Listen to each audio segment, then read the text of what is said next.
Coming up next, I gotta say, I think one of the coolest backstories for a fragrance that I've possibly ever heard, and it directly relates to Miami, which of course is exciting for me, my hometown, the place that I love. It's the newest release. This is New Release Radar from Imaginary Authors. I got the book here.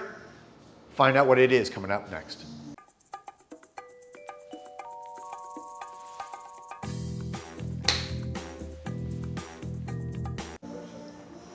Welcome back everybody to Joel the Nose, and I'm really excited about today's video under the New Release Radar series that I've started recently, where I introduce you to brand new fragrances.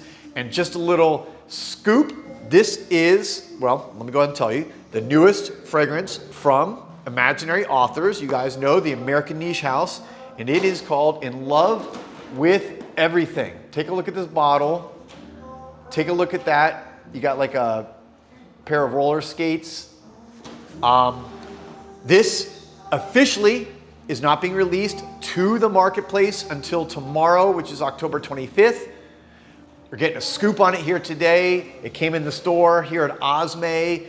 Whenever you come to Osme, you're gonna see new things, the latest, the newest stuff that's about to come out. So I got my nose and my eyes on this, and I wanted to give you guys the scoop who watch my channel a day early. All right, so what is the backstory? For those of you who know Imaginary Authors, all their fragrances are based on imaginary books.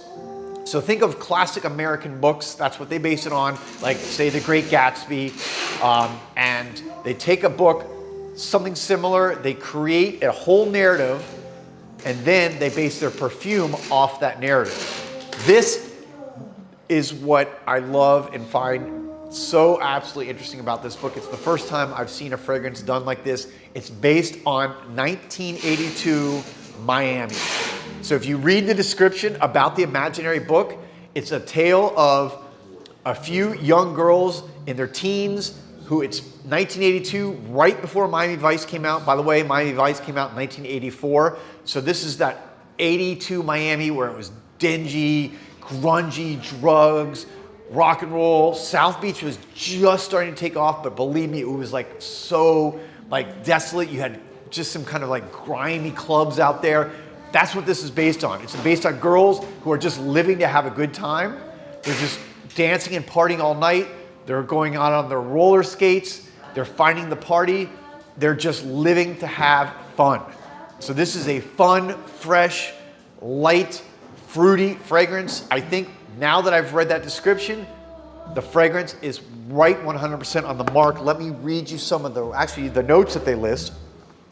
You have raspberry, citrus pulp, okay, citrus, that's a good ode to Miami. Coconut palm sugar, again, very Miami.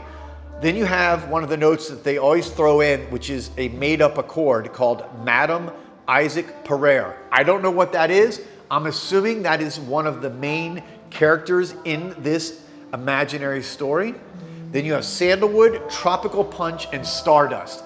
So perfect. This is, again, reminiscent of the late 70s, early 80s, where you had roller skating was such a big deal during that era. You have stardust, you have roller balls, you have, just glitter, you have palm trees, you have fruit punch. Even the fruit punch accord to me is very unique because it reminds me of 1982. I was 12 years old at that time. I remember still going to school and your mom packing your lunch and you would have fruit punch, right? Remember Hawaiian punch or Capri Sun? Well, here you go. You're gonna see me spray it and smell it for the first time. This is a scoop. Whew. That is 100% fruit punch right off the initial spray. I get the raspberry fruit punch like screaming at me. This is one of those Proustian moments where, if you know the Proustian moments where you smell something that you haven't smelled in years, could be 5, 10, 15, 20, 30, 40 years, and it takes you back to that moment like you were there. This just took me back to being a kid in the late 70s and early 80s, and my mom packing my lunch with those Capri Sun fruit punches and drinking Hawaiian punch at home. This smells like a bottle of Hawaiian punch or Capri Sun, but with raspberry and coconut.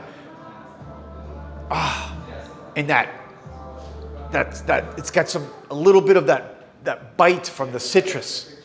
This is really unique. And the fact that it's all based on 1982 Miami novel means this will absolutely have to go in my collection, because those of you who know me, Miami, it's my hometown, it's where I live, it's the city I love, it's the city that I love talking to people about. It's so cool that they created a whole fragrance based on that. Again, take a look at, just look at that label. You've got the girl with the roller skates and of course the boom box. That is the classic 80s boombox, which I had, we all had back then. Such a great era. This is a very nostalgic perfume, and it is, has, I should say, that kind of nostalgic, almost over-the-top gourmand fruitiness. I would definitely classify this as a gourmand. It is over the top, it's fruity, it's loud, it's unapologetic, it's youthful. It is still unisex, even though it's kind of based on a whole story around teenage rebellious girls looking to have fun at all costs in Miami 1982, which you could absolutely do. This is a really cool fragrance. Get your nose on it, guys. Let me know, have you tried it? Has someone gotten a sample yet? Let me know your thoughts. And again, I'm glad to bring you a scoop and show you something that hasn't even come out yet officially to the public. I will be back soon with another video. Thank you guys for watching. Peace, love, perfume, and 305.